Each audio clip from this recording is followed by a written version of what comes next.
ఒక దైవజనుడు రోగుల కొరకు ప్రార్థన చేసేటప్పుడు ఆయనకి పరలోకంలో ఒక దర్శనం చూపిస్తున్నాడు. అదేమిటంటే, ఈ భూలోకంలో ఏ వ్యక్తికి ఏ అవయవ భాగం కావాలో అవన్నీ పరలోకంలో ఒక గదిలో స్టోర్ రూమ్ లో ఆ ప్రతి కొత్త అవయవ భాగాలు ఉన్నాయంట అక్కడ.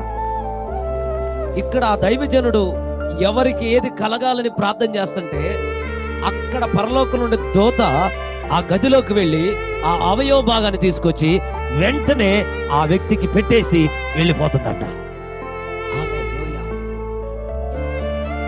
ఇవి నమ్మశక్యము కానివి, దేవుని వలన సమస్తము సాధ్యమే. ఆయన తట్టు చూడు, అద్భుతంగా సమకూర్చబోతున్నాడు, అద్భుతంగా సహాయం చేయబోతున్నాడు.